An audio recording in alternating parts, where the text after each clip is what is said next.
Nos alegramos de estar de nuevo con ustedes en este tiempo de escuela dominical.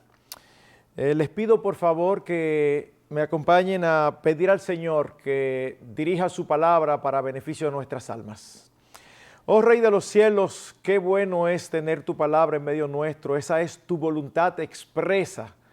Nosotros necesitamos conocerte.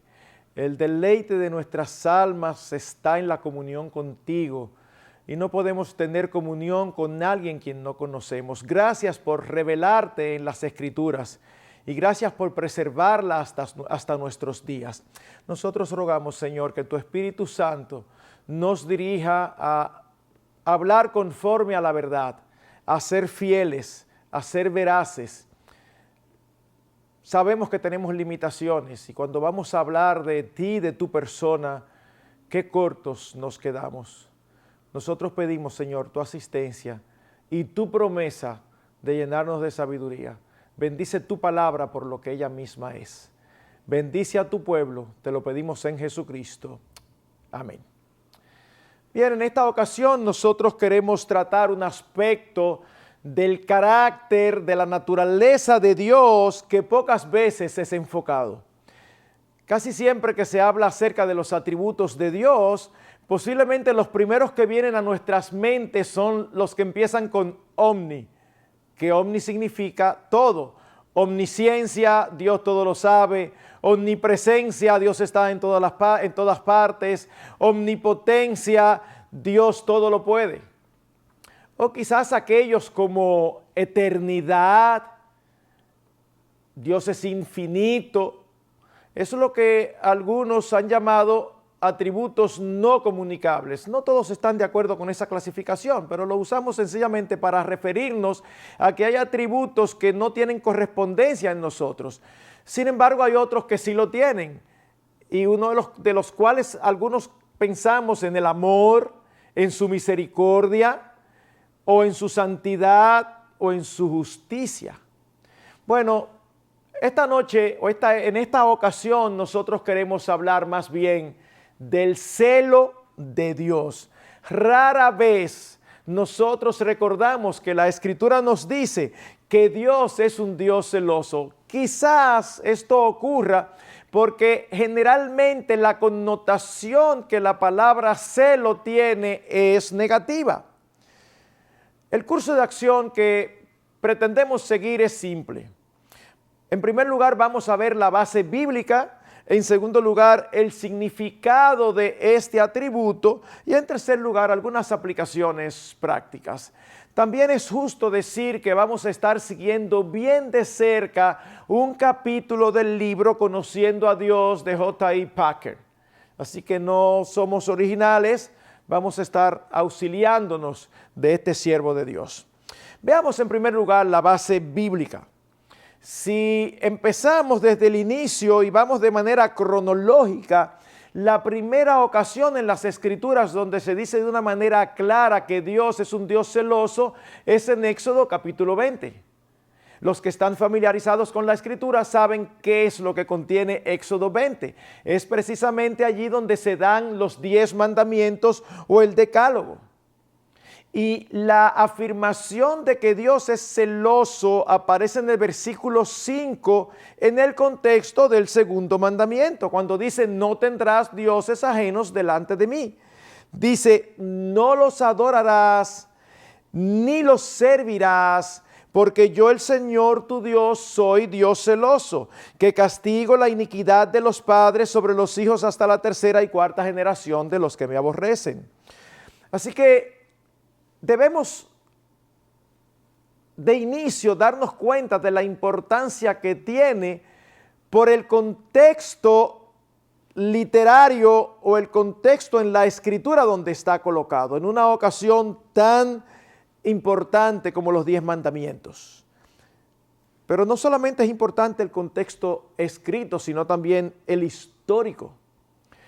Hacía poco tiempo que Israel había iniciado su vida como nación.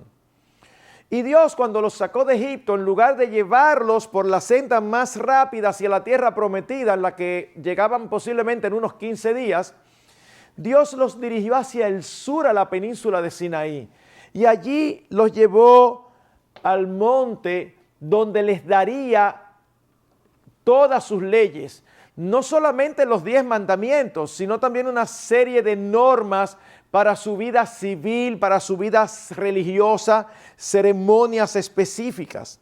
Así que estamos hablando de un momento importantísimo y trascendental en la historia de Israel. Estaban iniciando como nación y era el pueblo de Dios, que Dios los había escogido para reflejar en ellos su nombre, su carácter, su persona y por lo tanto para que fuera totalmente diferente a todos los demás pueblos. Así que en una ocasión tan solemne e importante para la vida de Israel, Dios se revela a ellos como celoso. Más adelante, si seguimos avanzando, nos encontramos de la segunda mención y ocurre apenas 14 capítulos después, en Éxodo capítulo 34. Allí se nos relata cómo el pueblo, mientras Moisés estaba en el monte recibiendo los 10 mandamientos y tardó más de lo que ellos esperaban, ellos fueron donde Aarón y le dijeron que les hiciera dioses, que les hiciera algo que ellos adorar y a quien atribuirle haber sido sacados de Egipto. Una ridiculez, pero eso es parte de las características que el pecado tiene, que embrutece y nubla el entendimiento y la razón. Así que cuando Moisés viene del monte bajando con las tablas y ve esta algarabía y se da cuenta que a Aarón le había hecho un becerro de oro, Moisés rompe las tablas.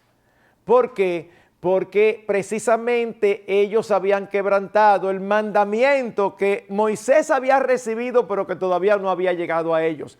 El mandamiento de no hacerse imagen de nada en el cielo ni en la tierra, ni de adorar ningún tipo de figura. Y allí de una manera más enfática, Dios en el versículo 14 del capítulo 34 les dice: pues no adorarás a ningún otro Dios, ya que el Señor, cuyo nombre es celoso, es Dios celoso. No solamente se nos dice que Dios es celoso, fíjense qué interesante, dice cuyo nombre es celoso. En el Antiguo Testamento los nombres de las personas hablaban mucho de sus características personales o de aspectos de su carácter. Y en el caso de Dios, los nombres que encontramos para referirse a Él en el Antiguo Testamento hacen lo mismo, reflejan algún aspecto del carácter de su persona. Es decir, hablaban algo de sus atributos. Recordamos, por ejemplo, cuando Moisés se acerca a la zarza ardiendo y Dios le dice: tú le vas a decir a los egipcios, yo soy el que soy, te envía.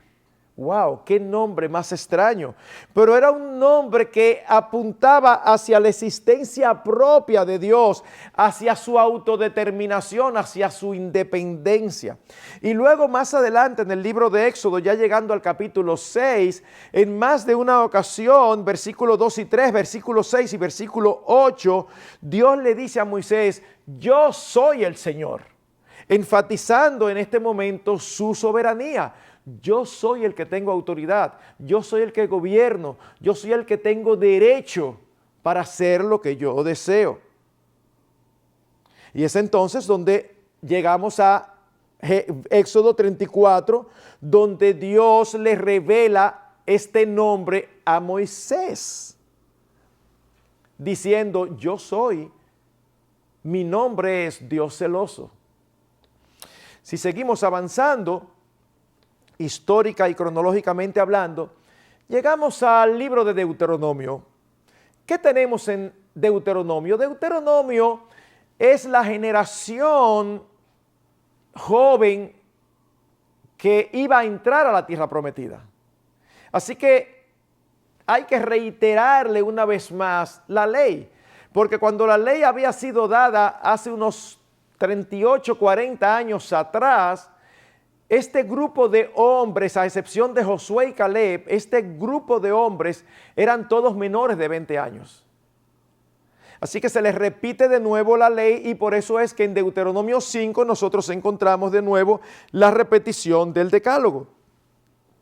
Ahora, un capítulo antes, en Deuteronomio 4:24, Dios dice lo siguiente: porque el Señor tu Dios es fuego consumidor, un Dios celoso. Este no es precisamente el atributo ni la visión de Dios más popular en nuestros días, pero es una visión real. Ese es nuestro Dios, eso es parte de su carácter. Y luego en el capítulo 6, versículo 15, dice, porque el Señor tu Dios que está en medio de ti es Dios celoso. No sea que se encienda la ira del Señor tu Dios contra ti y Él te borre de la faz de la tierra.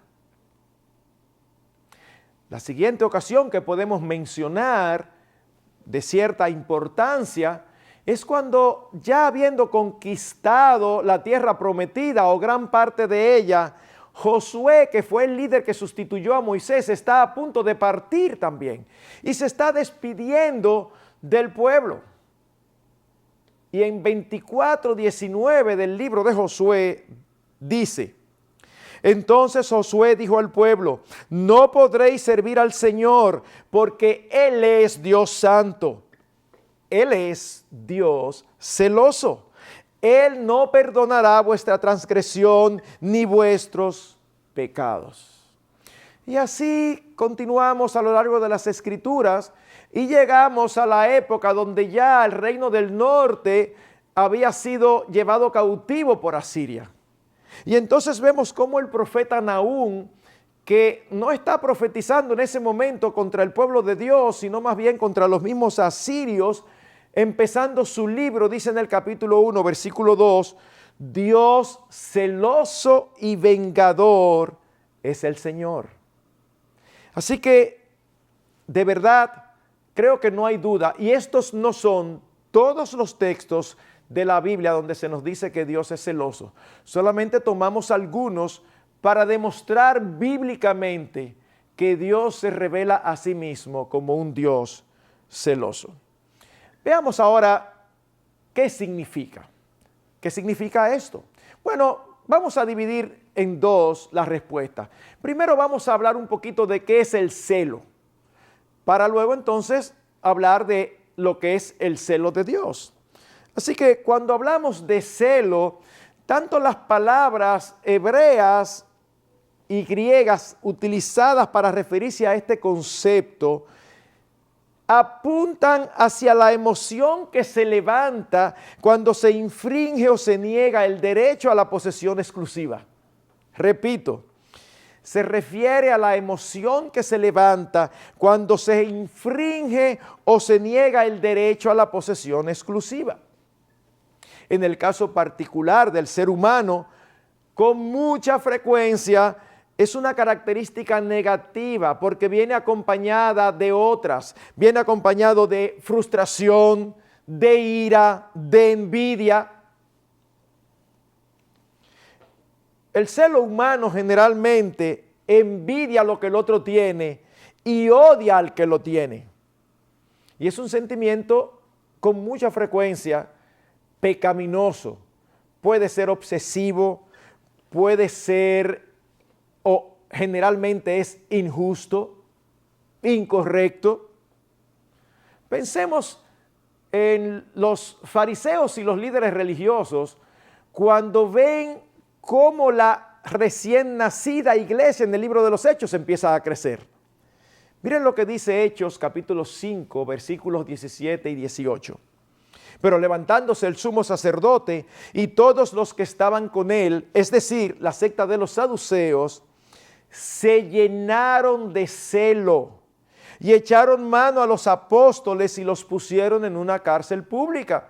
Aquellos que Dios había escogido para que llevaran su nombre hasta lo último de la tierra, son encarcelados por las autoridades religiosas.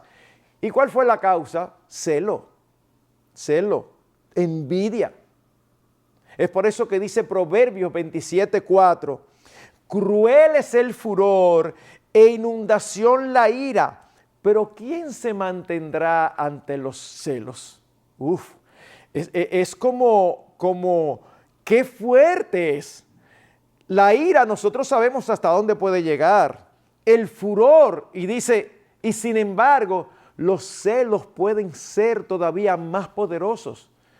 No es algo muy típico en nuestro país, no sé si en otros países de Latinoamérica, pero en nuestro país es muy común y con el paso de los años tristemente se vuelve cada vez más común que hombres matan a sus parejas cuando éstas ya no quieren seguir con ellos o cuando ellos sospechan que le han sido infieles. El celo los ciega, se apodera de ellos y los lleva a cometer asesinato. Ahora, que con frecuencia el celo sea pecaminoso en el ser humano, no significa que siempre tiene que ser así. ¿Por qué? Bueno, porque hay lugar para un celo correcto cuando se tiende a proteger una relación amorosa, matrimonial, por ejemplo. En este caso, el problema sería si no hubiese celo. Por ejemplo, ¿nos luce algo lógico o normal que alguien no sienta celo ante la infidelidad de su esposo o su esposa? Evidentemente. Si alguien sufre infidelidad por parte de su cónyuge, es un celo completamente natural. No sentirlo es poner en duda si realmente había un amor allí.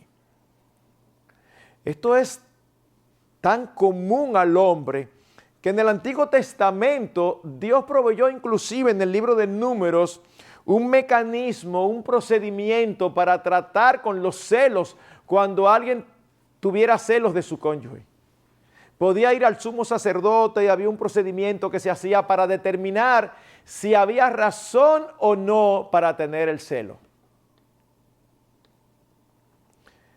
Packer en su libro cita a un autor que dice lo siguiente: las personas casadas que no sintieran celo ante la irrupción de un amante o un adúltero en el hogar, carecerían, por cierto, de percepción moral, porque la exclusividad en el matrimonio es la esencia del mismo. ¿Están entendiendo? La exclusividad en el matrimonio es la esencia del mismo. ¿Qué es entonces el celo de Dios? Bueno, al igual que ocurre con otras características que son neutras, pero que con frecuencia en nosotros son pecaminosas y en Dios no, lo mismo ocurre con el celo. Pensemos en la ira. La ira no es pecaminosa per se. Dios es un Dios que se aira. Justamente, nosotros con frecuencia nos airamos pecaminosamente. O pensemos en el amor. El amor de Dios es perfecto. El amor de seres caídos como nosotros puede ser en algún momento impulsivo, en otro momento necio y en otro momento hasta inmoral. Pero con Dios no ocurre eso, porque en Dios todos los aspectos de carácter son perfectos, santos, justos y buenos. Y eso ocurre de igual manera con su celo. Así que cuando la Biblia habla del celo de Dios, describe la actitud de Dios hacia la violación de su derecho al servicio y adoración exclusiva por parte de su pueblo. O dicho de otra manera, su celo exige de aquellos a quienes ha amado y redimido total y absoluta lealtad. Es algo perfectamente lógico.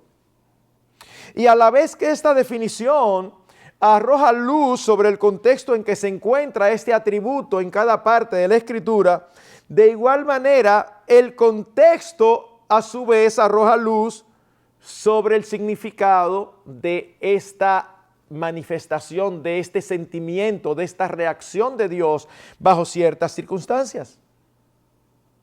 Volvamos a Éxodo capítulo 20, versículo 4 y 5. Dice: no te harás ídolo ni semejanza alguna de lo que está arriba en el cielo, ni abajo en la tierra, ni en las aguas debajo de la tierra.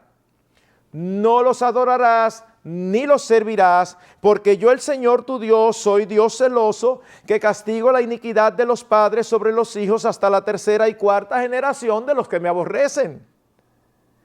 Precisamente porque Dios es un Dios celoso, no admite adoración a nada ni a nadie más, y mucho menos la adoración de imágenes.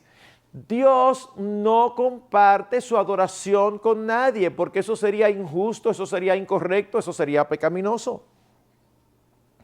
Es la misma idea de Deuteronomio capítulo 6, versículos 13 al 15. Temerás solo al Señor tu Dios, solo, exclusividad. Y a Él adorarás y jurarás por su nombre. No seguiréis a otros dioses, a ninguno de los dioses de los pueblos que os rodean, porque el Señor tu Dios, que está en medio de ti, es Dios celoso. No sea que se encienda la ira del Señor tu Dios contra ti y Él te borre de la faz de la tierra. Yo soy celoso, no adoren a nadie más. Ustedes recuerdan que el inicio de este texto fue lo que Dios le citó a Satanás en el desierto cuando Satanás lo estaba tentando, diciendo: Satanás, escrito está, temerás solo al Señor tu Dios y a Él solo adorarás. Cuando Satanás le dijo que le iba a dar todo esto si postrado me adorares. No. Al único que debemos postrarnos es delante del omnipotente, soberano, Rey de los cielos y de la tierra. Es precisamente por eso que la idolatría no solamente era desobediencia, sino también infidelidad, y Dios lo veía como adulterio espiritual. Miren lo que dice Isaías 54:5. Porque tu esposo es tu hacedor, el Señor de los ejércitos es su nombre, y tu Redentor es el Santo de Israel, que se llama Dios de toda la tierra. En otras palabras, el celo de Dios es un aspecto de su amor hacia el pueblo de su pacto. Ese pacto que Dios hizo con su pueblo se expresa muchas veces como Dios el esposo y el pueblo la esposa. Así que cada vez que el pueblo de Dios peca contra Él, es acusado de infidelidad. Es por eso que en el Antiguo Testamento, en algunas ocasiones, se habla de la idolatría con la terminología de fornicación. Y uno dirá: wow, qué extraño. No, precisamente por la concepción de que Dios trata a su pueblo como si Él fuera su esposo y ellos la esposa. Miren lo que dice el profeta Jeremías en el capítulo 3, versículos 6 al 9 y luego el versículo 20. Dice: y el Señor me dijo en días del rey Josías: ¿has visto lo que hizo la infiel Israel? Ella andaba sobre todo monte alto y bajo todo árbol frondoso, y allí fornicaba. Y me dije: después que ella haya hecho todas estas cosas, volverá a mí. Mas no regresó. Y lo vio su pérfida hermana Judá, y vio que a causa de todos los adulterios de la infiel Israel, yo la había despedido dándole carta de divorcio. Con todo, su pérfida hermana Judá no tuvo temor, sino que ella también fue y se hizo ramera.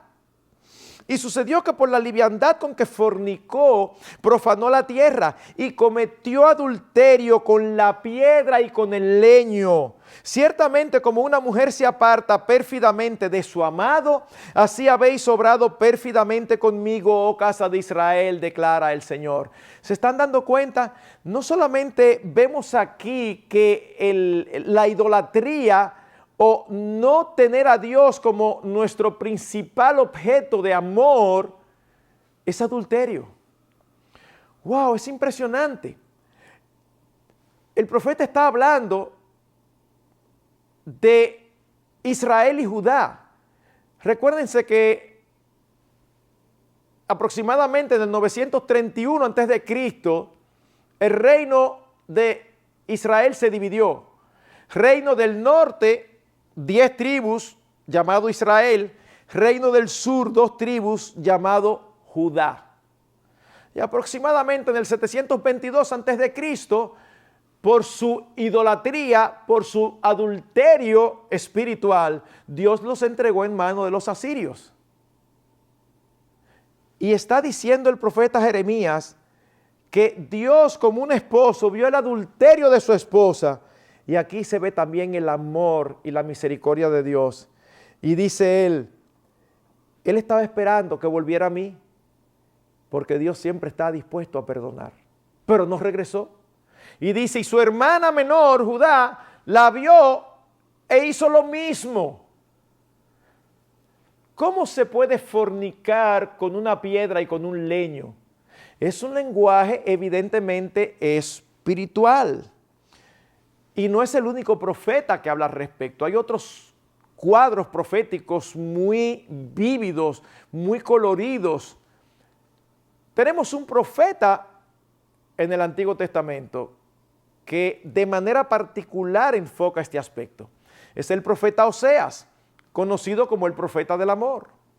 Dios le dice a Oseas, ve, tómate una mujer adúltera para que tú, a través de tu relación con ella, muestres a los demás cómo es la relación de mi pueblo conmigo. Ellos son unos adúlteros y aún así yo los he amado. Dice Oseas capítulo 2, versículo 13. Y la castigaré por los días de los Baales, cuando ella les ofrecía sacrificios y se adornaba con sus zarcillos y joyas y se iba tras sus amantes y se olvidaba de mí, declara el Señor. Si nosotros escuchamos a un esposo, a un ser humano esposo, hablando así de su esposa, ¿tú sabes lo que es eso? Mi esposa se adornaba y se iba tras sus amantes y se olvidaba de mí. Yo creo que todos nosotros vamos a sentirnos indignados, pero también como, wow, pero ¿cómo es posible? Quien habla así es el Señor. Eso fue lo que le hizo el pueblo de Israel. Oseas 3:1. Y el Señor me dijo, ve otra vez, ama a una mujer amada por otro y adúltera, así como el Señor ama a los hijos de Israel, a pesar de que ellos se vuelven a otros dioses y se deleitan con tortas de pasas. Hermanos, lo que esto significa es que cada infidelidad del pueblo de Dios provoca en él el sentimiento de un esposo o una esposa cuando su cónyuge le es infiel. Y esto es algo serio. Dios hizo pacto con nosotros. En el nuevo pacto nosotros fuimos comprados por la sangre de Cristo y ahora le pertenecemos. No tenemos derecho a hacer nuestra voluntad. No tenemos derecho a poner como prioridad otra cosa que no sea el Señor. De hecho, en el Nuevo Testamento la idea es similar. Miren lo que dice 1 Corintios capítulo 10, versículos 19 al 22. ¿Qué quiero decir entonces? ¿Que lo sacrificado a los ídolos es algo? ¿O que un ídolo es algo? No, sino que digo que lo que los gentiles sacrifican, lo sacrifican a los demonios y no a Dios. No quiero que seáis partícipes con los demonios. No podéis beber la copa del Señor y la copa de los demonios. No podéis participar de la mesa del Señor y de la mesa de los demonios. ¿O provocaremos a celos al Señor? ¿Somos acaso más fuertes que Él? ¿Se dan cuenta cómo están una vez más presentes aquí los aspectos de lealtad y de exclusividad? Y en ese contexto que acabamos de leer en Corintios, ¿quién es el Señor? Se refiere a Jesucristo. Y saben, tiene toda la lógica del mundo, porque en el Nuevo Testamento la relación de los creyentes con Cristo es similar a la relación de Israel con Dios en el Antiguo. Porque, ¿cómo somos llamados los creyentes en el Nuevo Testamento? La iglesia. La novia de Cristo. Ustedes recuerdan ese pasaje en Efesios 5, 22 al 33, donde dice que Cristo compró a la iglesia con su sangre para presentársela como una novia pura.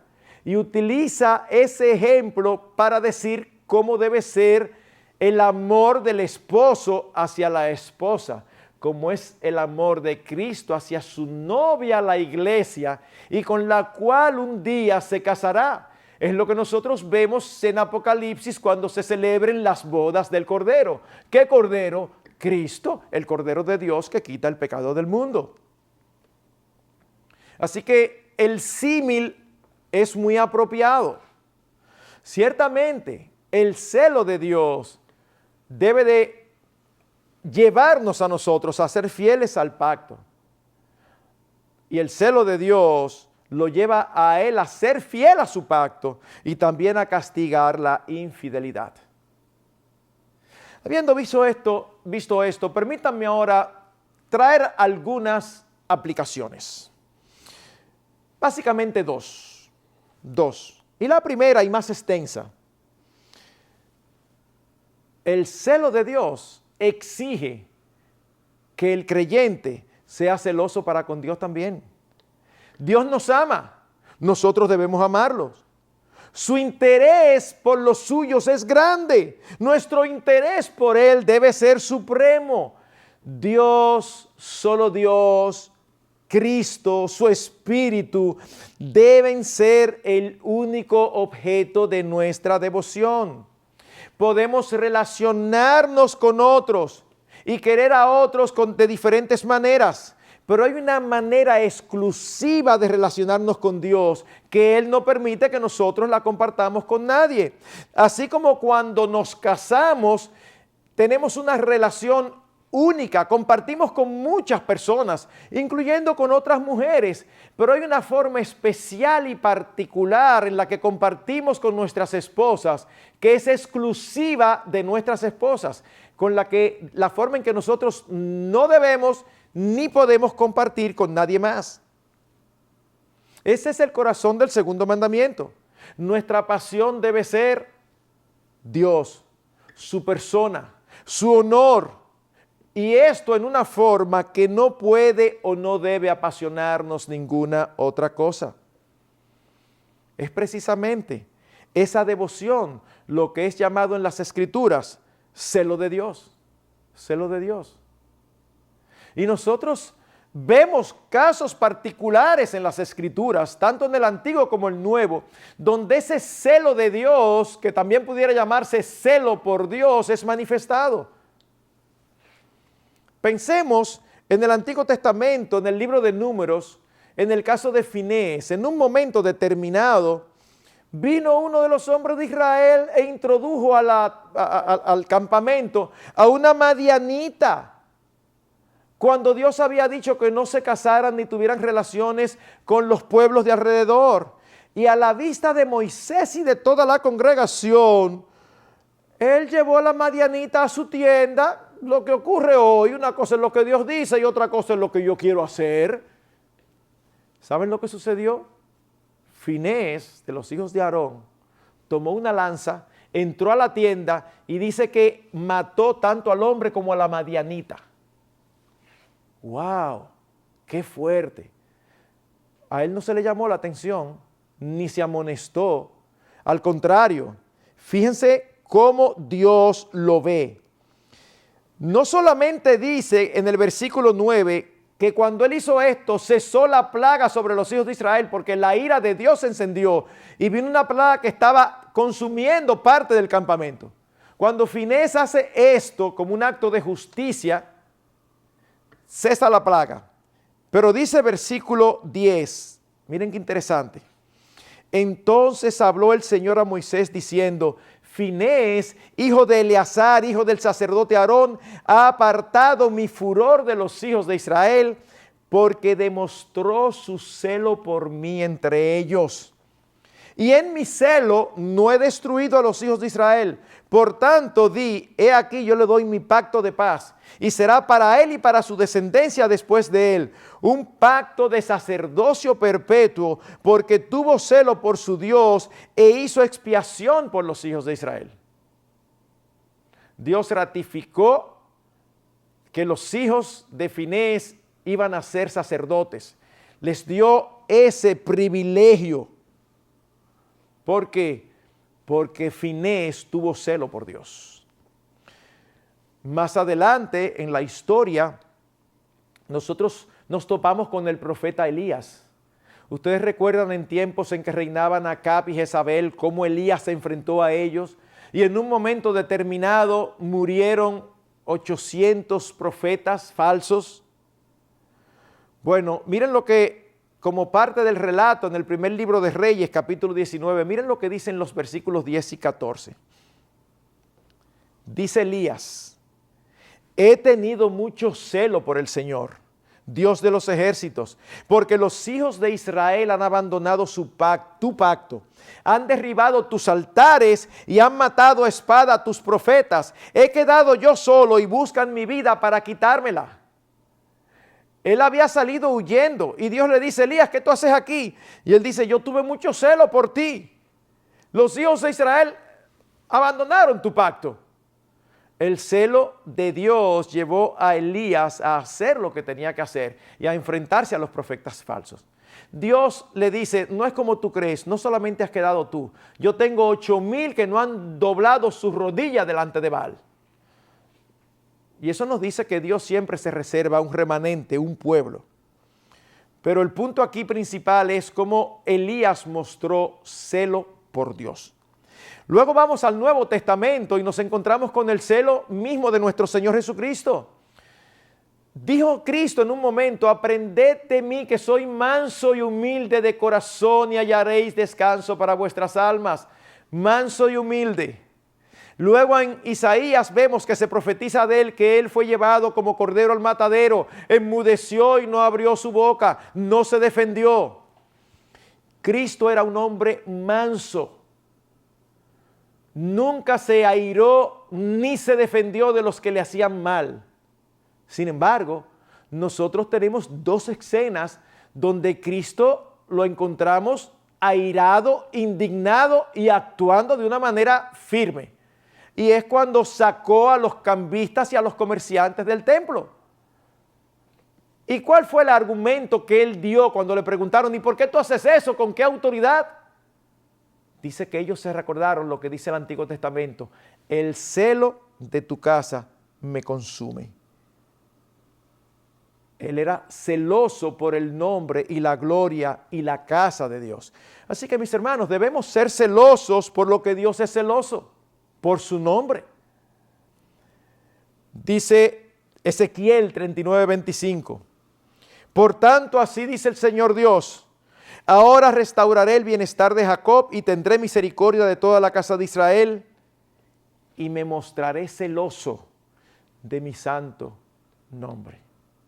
Hermanos, debemos ser celosos por el nombre del Señor. Y eso implica, ¿saben qué? Que bajo ninguna circunstancia nosotros permitamos que el nombre del Señor sea blasfemado por causa nuestra. Porque decimos una cosa con la boca, pero en la práctica mostramos que no amamos tanto al Señor como decimos, que Dios no es el primero en nuestras vidas. Pensando en esto, me acordé de una canción de un cristiano, de un cantante cristiano, que dice: no te pido nada más. ¿Saben cuál es su petición? Él dice: que jamás traiga vituperio a tu nombre ni al evangelio. No te pido nada más. Wow. Nosotros estamos acostumbrados a pedir por muchas otras cosas.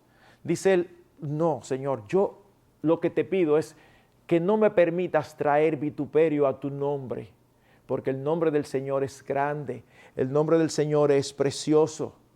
Así que debemos de ser defensores y amantes y fervorosos por el nombre del Señor y por su gloria, que Él tampoco la comparte con nadie. Isaías 42:8: yo soy el Señor, ese es mi nombre. Mi gloria a otro no daré, ni mi alabanza a imágenes talladas. No, Dios es celoso, no permite adoración a otros. Hermanos, cuando nosotros permitimos que algo, una cosa o alguna meta u objetivo o alguien, aun sean nuestros esposos o nuestras esposas o nuestros hijos, tomen el lugar que le corresponde exclusivamente a Dios, es decir, el primer lugar Estamos violando nuestro pacto con Él, estamos siendo idólatras y estamos moviendo a celos a Dios con nuestro adulterio espiritual. Nosotros decimos que el Señor es nuestra principal fuente de amor. Pero ¿cuántas veces en la práctica nosotros le fallamos? Nosotros pecamos porque amamos algo más y preferimos ir tras aquello que amamos, aunque eso implique desobedecerle a Él. Déjenme darles un ejemplo típico. ¿En cuántas ocasiones hemos visto a cónyuges ir tras sus esposos o sus esposas cuando se apartan del Señor por temor a perderlos? Oh, entonces, ¿tú prefieres perder al Señor que perder a tu esposo o a tu esposa? Eso es adulterio, si es que eres de su pueblo. No podemos ni debemos poner a nuestros hijos, a nuestros familiares, no importa cuál es nuestro ser más querido. Cuando de Dios se trata, su gloria, su nombre y su reino debe de ir primero. Eso implica no mentir, no hacer ninguna situación, ningún movimiento pecaminoso con tal de favorecer a los nuestros en alguna situación difícil. Déjenme ponerlo de otra manera. Los que son casados, que me están escuchando, ¿tú piensas que tú eres capaz de serle infiel a tu esposo? ¿De serle infiel a tu esposa? Porque somos muy capaces de serles infieles al Señor. ¿Cómo nos sentiríamos si nuestro esposo nos fuera infiel o nuestra esposa nos fuera infiel? Piensen en eso. Quizás algunos han pasado por ese momento y esa experiencia tan desagradable y tan triste. Pero eso debe ser como una daga en el corazón. Piénselo por un momento. Usted ama a su esposa y se entera que le fue infiel. Usted ama a su esposo, lo admira y se entera que le fue infiel. ¿Cómo se siente? Hermanos, cuando nosotros vamos tras cualquier otra cosa, dándole más importancia que a Dios, a su nombre, a su reino y a su voluntad, nosotros estamos actuando como esposas infieles. Y eso lacera el corazón de nuestro Dios y de nuestro Señor Jesucristo, que derramó su sangre en la cruz por ti y por mí. Así que, hermanos, oremos al Señor, que el celo no solo de su casa, sino también de su gloria, de su honor, de su nombre, nos consuma todos nuestros días. Que esa sea nuestra gran pasión. Piensa en qué es aquello que tú le das más importancia. Familia, trabajo, amigos, posesiones. Nada debe estar en el lugar que solamente le corresponde a Dios. El primero, el lugar principal. Dios es un Dios celoso. Pero en segundo lugar, y con esto concluyo, el celo de Dios exige que nuestra iglesia sea celosa. La iglesia está compuesta por creyentes. Una iglesia fiel está compuesta por creyentes fieles. Pero Dios ve la iglesia, sobre todo las iglesias locales, como una institución. Y Dios se relaciona con la iglesia de manera particular. Cuando nosotros vamos al libro de Apocalipsis, en sus primeros capítulos, capítulos 2 y 3, nosotros tenemos allí las 7 cartas a las iglesias de Asia Menor. Y en Apocalipsis 3 tenemos casi al final la carta enviada a la iglesia de Laodicea. Y el Señor, después de haberlos amonestado por diversos pecados, les dice en el versículo 19, yo reprendo y disciplino a todos los que amo. Sé pues celoso y arrepiéntete. ¡Wow! Sé celoso. A la iglesia. Ese celo que nosotros vimos en Finés, ese celo que nosotros vimos en Elías, ese celo que nosotros vimos en Cristo. Esta fue la iglesia a la que el Señor acusó de no ser fría ni caliente, sino tibia, y que por lo tanto le iba a vomitar de su boca. Y la palabra que allí se traduce celoso viene de la misma palabra que versículos antes se traduce caliente. En otras palabras, el Señor quiere, desea y espera que nosotros ardamos de celo por Él. Hay una idea de fervor allí incluida. Hermanos, debemos orar que nuestras iglesias locales sean iglesias fieles al Señor, que sean focos de proclamación de su gloria y su nombre, que no se acomoden a los parámetros del mundo, sino a los parámetros de Dios, que no vayan tras los valores y tras las presiones de los que no conocen al Señor, sino más bien tras los valores dados por nuestro Señor en su palabra, aunque no sean aceptados, ni aprobados, ni perseguidos, ni queridos por nadie más. Nosotros nos debemos a aquel que dio su sangre para presentarnos aquel día como una virgen pura. Aquel glorioso día donde estarán las bodas del Cordero y nosotros no estaremos allí entre el público. Nosotros seremos su novia. Estará culminando ese proceso de santificación. Así que mis hermanos, creo que conociendo este aspecto de la naturaleza de Dios, este atributo de Dios, nosotros debemos orar que el Señor mantenga viva la llama de su amor y su celo en medio de nosotros para que nuestro candelero no sea quitado de su lugar, como finalmente ocurrió con muchas de estas iglesias en Asia Menor. Debe ser el anhelo de nuestros corazones que nuestra iglesia permanezca hasta el día de Jesucristo. Y eso no depende de los pastores, eso depende de todos los que pertenecemos a la iglesia porque hemos sido regenerados por su gracia. Así que Dios es un Dios celoso, pero wow, es un Dios fantástico, es un Dios grandioso, es un Dios digno de ser amado, digno de ser adorado, digno de ser obedecido. Y no debiera ser difícil para nosotros, porque todo lo que conocemos de Él nos mueve y nos llama a eso. Algunas palabras claves en este tema del celo de Dios son pertenencia, fidelidad y exclusividad. Dios es celoso con los suyos. Nosotros le pertenecemos a Él y solamente a Él. Dios es fiel. Eso es otro de los atributos de Dios. Dios siempre es fiel. Nosotros debemos imitarlo y ser fiel a nuestro pacto con Él. Pero al mismo tiempo, Dios es exclusivo. Nosotros debemos tenerle como el único ante quien nuestras almas se rinden, aman, adoran y por quien nuestras vidas valen la pena, continúan.